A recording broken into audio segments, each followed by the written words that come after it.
இதுக்கு முன்னாடி இருந்தவங்க மாதிரியோ இல்ல இப்ப இருக்கவங்க மாதிரியோ இந்த விஜய் ஊழல் பண்ணவே மாட்டான்.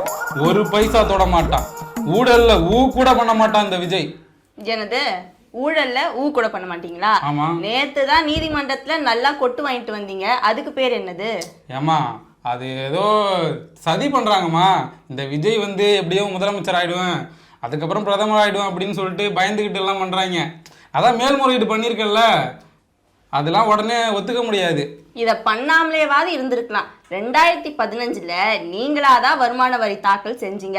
அதுல புலி படத்துல வாங்கினதை மறைச்சு 15 கோடி வரி ஏய்ப்பு பண்ணீங்கன்னு அப்பயே நீதிமன்றம் உங்களுக்கு சொன்னாங்க. ஆமா, நான் நல்லா நடிச்சேன்னு 15 கோடி எக்ஸ்ட்ரா கொடுத்தாங்க எனக்கு. சரி, எக்ஸ்ட்ரா கொடுக்குறாங்க, கொடுக்காம போறாங்க. அத வருமான வரித்துறையிட்ட இருந்து எதுக்கு மறைச்சிங்க? ஏமா அது வந்து சரி விடுமா, அது சினிமாவில் ஏதோ பண்ணிட்டேன். இப்பதானே அரசியலுக்கு வந்துட்டல. ஏன் அரசியல் டைம்ல இந்த டைம்ல வந்து அது தீர்ப்பை வழங்கணும்? எல்லாம் சதி பண்றாங்க.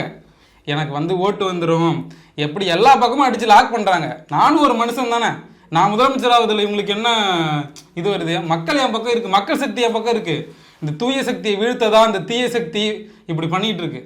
நீங்க எல்லாரும் என்னோட அரசியலோட கனெக்டடா இருக்கீங்கன்றது ரொம்ப தெளிவா தெரியுது. அதனால எனக்கு அது போதும். தீய சக்தி தான் சதி பண்ணலனா நீங்க நீதிமன்றத்துல என்ன வாதத்தை முன்வைக்கிறீங்க? ஆமாங்க, நாங்க ஊழல் பண்ணிட்டோம் தான், ஆனா எங்களுக்கான அபராதத்தை ஏன் நீங்க முன்கூட்டியே கொடுக்கல அப்படின்றத தானே வாதமா முன்வைக்கிறீங்க. கரெக்டா தான் சொல்லியிருக்கேன், இதுல என்ன தப்பு இருக்கு? நீங்க ஊழல் பண்ணீங்கன்றத நீங்களே ஒத்துக்கிட்டீங்க, இதுல என்ன தனி விளக்கம் கொடுக்க போறீங்க? அது வந்து ஊழல் பண்ணுங்கிறதெல்லாம் ஒத்துக்கலமா. இவங்க வந்து ஒத்துக்க வைக்கிறாங்க. இவங்க வந்து இது மாதிரி கோர்ட்லாம் சொல்லிட்டோம்னா மக்கள்லாம் நம்பிடுவாங்கல்ல, அதனால வேணும்னே சதி பண்றாங்க. இதெல்லாம் எதுவுமே உண்மை கிடையாது. நீ வந்து என்னோட மேடை பேச்சு வந்து ஒன்று கேளு, உனக்கே பிடிச்சிரும், அப்படியே எனக்கு ஓட்டு போட்டுருவேன். நாங்க என்ன வாயிலேயே வடை சுடுறதுக்கு டிஎம்கேவா? டிவிகேடா? உங்களுக்குலாம் கொஞ்சம் கூட வெக்கமே இல்லையாண்ணா? நீதிமன்றத்துக்கு முன்னாடி நல்லா கொட்டு வாங்கிட்டு வந்தீங்க, நாங்க ஊழல் தான் பண்ணோன்னு உங்க லாயரே சொல்லிட்டாரு. அப்படி இருந்தும் கூச்ச நாச்சமே இல்லாம இப்படி பேசுறீங்களேண்ணா. ஏம்மா நீ வேற அதுலயே போயிட்டு இருக்காதம்மா, அடுத்த டாபிக் வா. ஏன் நீ வந்து இன்னும் ஊழல் ஊழல்னு அதுலயே சொல்லிட்டு இருக்கு? சரி, தீர்ப்பு வந்துருச்சு, சரிம்மா நான் ஊழலே பண்ணிட்டேன், ஒத்துக்கிறேன். மக்களே, நான் ஊழல் பண்ணிட்டேன் தான் ஒத்துக்கிறேன். ஆனால் என்ன நடக்குதுன்னு உங்களுக்கு தெரியும், யார் இதை பண்ணுறாங்கன்னு உங்களுக்கு தெரியும். மக்களுக்கு எல்லா உண்மையும் தெரியும். மக்கள் எல்லாத்தையும் பார்த்துக்கிட்டு இருக்கிறாங்க.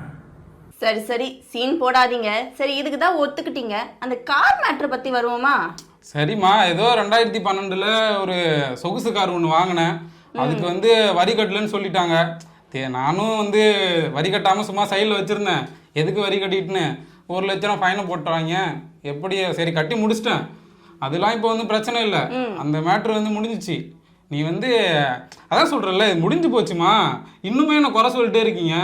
அது சினிமாமா, விட்டுருமா என்ன? சரி, சினிமால நடந்ததையாவது நீங்க அப்படியே விட்டுறீங்க. இந்த கரூருக்கே நீங்க வாய் திறக்கல, அதே சாதாரணமா விட்டு போனவங்க தானே நீங்க.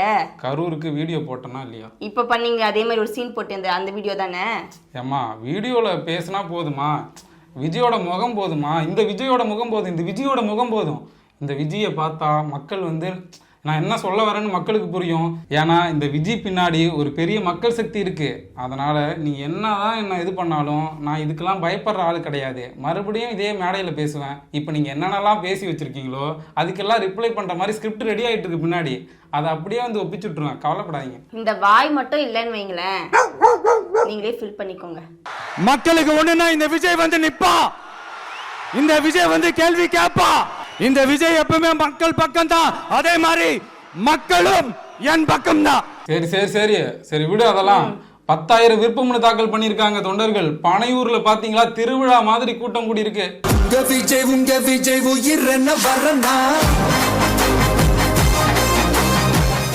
அடுத்து இதுக்கு தான் வரேன்.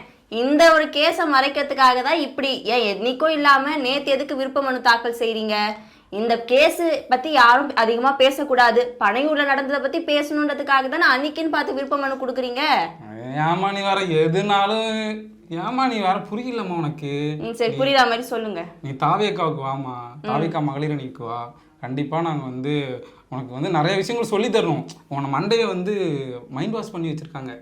எங்க வீட்டுக்காரோட எனக்கு விஜய் தான் பிடிக்கும். பனையூர்ல விருப்ப மனு தாக்கல் வந்தவங்களே கிழிச்சாங்க அந்த ஊர் மக்கள். எல்லா இடத்துலயும் எங்களுக்கு எல்லா விதத்திலயும் பாதிப்பு. How do we live here? யார் இவங்களுக்கெல்லாம் பர்மிஷன் கொடுத்தாங்க? சரி, நீ எது சொன்னாலும் லாக் பண்ணிட்டே இருக்க. அந்த விஷயத்த முழுசா சொல்லி முடிங்க. பனையூர்ல வந்து என்னன்னா விருப்பமனு தாக்கல் தொண்டர்கள்லாம் வந்திருந்தாங்க. ஏதோ முக்கியமான நாள், எப்படியும் தொண்டர்கள் அதிக பேர் வருவாங்க. ஏன்னா எங்க பக்கம் தான் மக்கள் சக்தி இருக்கு, அதனால அவ்வளவு பேர் வந்திருக்காங்க. வந்தது கூட்டம் கொஞ்சம் அதிகமாயிடுச்சு. அதனால அந்த பக்கம் வந்து கொஞ்சம் பக்கத்து குடியிருப்பு வாசிகளுக்கெல்லாம் சின்னதா டிஸ்டர்பன்ஸ் ஆயிடுச்சு. அதை பெரிய லெவல்ல இப்போ வந்து பேசிட்டு இருக்காங்க. அது சும்மா சின்ன விஷயம் தான்மா, அது ஒன்றும் பெருசா எடுத்துக்க வேணாம். நீங்க குடியிருப்பு வாசிகள் தானே, எல்லாம் நம்ம பசங்க தான். நாங்க அதெல்லாம் பேசி நேற்று நைட்டே கேஸ் எல்லாம் முடிச்சாச்சு. பாத்தீங்கல்ல, இது ரெசிடென்ஷியல் ஏரியா மாதிரியா இருக்கு. அராஜகம் இவங்களோட தாக்கவே முடியல. என்ன பண்ணிட்டு இருக்காங்க இவங்க எல்லாம்? உங்க கட்சி ஆள் தான் கொடுக்கணும், உங்க தலைமை தான் சொல்லணும். இனிமேல் நாங்க இருக்க ரெசிடென்ஸ்க்கு ட்ரபிள் கொடுக்க மாட்டோம், நாங்க இனிமேல் கல்யாண மண்டபத்துல வச்சுப்போம், இல்ல ஹையர் பண்ணி எங்கன்னா பெரிய மண்டபம் இல்ல கிரவுண்ட் எடுத்து பண்ணுவோம். இவங்க இன்னும் பாலிடிக்ஸ்க்கு வரவே இல்ல, அதுக்குள்ள எங்களுக்கு இவ்வளவு பிரச்சனை ரெசிடென்ஸ்க்கு. இல்ல, எனக்கு புரியல. சாதாரண மக்களா? அந்த சாதாரண மக்கள் கிட்ட ஓட்டு வாங்கி முதலமைச்சர் ஆகணும் தானே பெரிய கனவே கண்டு வச்சிருக்கீங்க. அப்படி இருக்கும்போது அவங்களுக்கு ஒரு இடையூறு பண்ணாம உங்களால ஒரு கூட்டத்தை கூட நடத்த முடியாதா? ஏற்கனவே உங்களை பனையூர் பண்ணையாருன்னு சொல்லிட்டு இருக்காங்க. அப்படி இருக்கும்போது அங்க இருக்கிற மக்களை டிஸ்டர்ப் பண்ணிட்டு, அங்க தொந்தரவு பண்ணிட்டு, அந்த பனையூரையே நான் தனி தேசமா மாத்த போறீங்களா? ஏமா, அதெல்லாம் பனையூர் வந்து மக்களுக்காக தான், ஓகேவா? அங்க இருக்கிற தொண்டர்களுக்கே இருக்கான்னு தெரியல அந்த இடம், நீங்க அதுக்குள்ள மக்களுக்காகன்னு சொல்றீங்க. சரி, இப்போ நான் என்னமா சொல்றது? ஒரு வீடியோ நான் போடுறேமா, இதுக்கு உனக்கு புரியாது. நான் தனியா வந்து ஒரு வீடியோ போடுறேன், அந்த வீடியோ பாரு, உனக்கு எல்லாமே புரியும், ஓகேவா?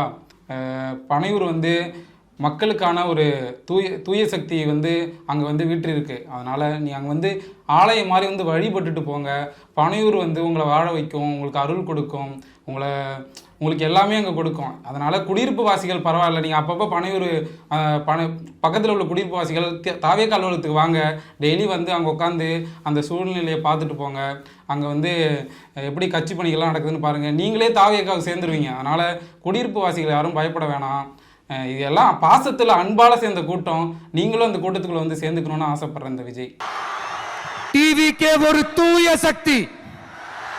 எப்படி? டிவிக்கே ஒரு தூய சக்தி. சரி விடுங்க, நீங்க என்னைக்கு தான் தப்பு பண்ணதை ஒத்துக்கிட்டு இருந்திருக்கீங்க? ஊழல் பண்றது தான் உங்க ரத்தத்திலே ஊறி போயிடுச்சு. அதுவும் இல்லாம தப்பு பண்றது உங்களுக்கு கை வந்த கலை. பொறுத்திருந்து தான் பார்க்கலாம் என்ன பண்றீங்கன்ட்டு. தேர்தலில் பாருமா, இன்னைக்கு யாரெல்லாம் வந்து தாவேக்கா வந்து ஒன்றுமே இல்லை, தாவேக்கா வந்து அவ்வளோதான் முடிஞ்சு போச்சு, விஜய் ஊழல் பண்ணுறான் அது இதுன்னு சொல்லுவாங்க. ஆனால் கடைசியில் ஆட்சிக்கு வருவது நாங்கள் தான். நாங்கள் ஆட்சியில் பங்கு தரோம், அதிகாரத்திலையும் பங்கு தரோம். அதனால் எங்களை அடிச்சுக்க யாருமே கிடையாது. தூய சக்தி டிவிகேவுக்கும் தீய சக்தி டிஎம்கேவுக்கும் தான் போட்டியே. இந்த எலெக்ஷனில் தெரியும் இந்த விஜய் யாருன்னு. இருங்க, எப்படியோ ஊழலை ஒழிக்க போறேன்னு சொல்லிட்டு இருந்தீங்க. ஆனா நீங்களே ஊழல் பண்ணதுக்கு உறுதியா வரி ஏய்ப்பு பண்ணீங்கன்னு உறுதியாயிடுச்சு. அடுத்து 2 மாசத்து எலெக்ஷனு. தாவேக்கா சார்பா போட்டியிட எப்படியோ மனு தாக்கல் பண்ணுவீங்க. எப்படியோ சொத்து மதிப்புலாம் தாக்கல் செய்யணும், எல்லாம் வெளியே வந்துரும்ல. அதெல்லாம் ஒன்றும் இல்லை. இந்த விஜய் சம்பாதிச்ச சொத்து மக்கள் தான். அந்த மக்களுக்கு தான் என்னோட சொத்தை நான் எழுதி வைப்பேனே தவிர இந்த மாதிரி சொத்து குவிக்கிறது இதெல்லாம் நான் பண்ணவே மாட்டேன். நண்பர்களே, வேற ஒன்றும் இல்லை. என்னடாச்சுன்னா ஒரு தெரியும் நீங்க பணத்தை விட்டு வந்ததெல்லாம் எவ்வளவு பணத்தை விட்டு வந்திருக்கீங்கன்னு எல்லாம் தெரியதான் போகுது. ஏன்னா மனு தாக்கல் பண்றப்ப உங்க சொத்து மதிப்பு என்னன்னு சொல்லிதான் ஆகணும். என் கணக்குப்படி படத்துக்கு நீங்க 400 கோடி வாங்குறீங்கன்னா எப்படியும் 2500 கோடியாவது வந்துடும். அப்படி பார்த்தா வேட்பு மனு தாக்கல் செஞ்சவங்களே அதிக சொத்து மதிப்பு வச்சிருக்க ஒரே தலைவர் உங்க தலைவராக தான் இருப்பாரு.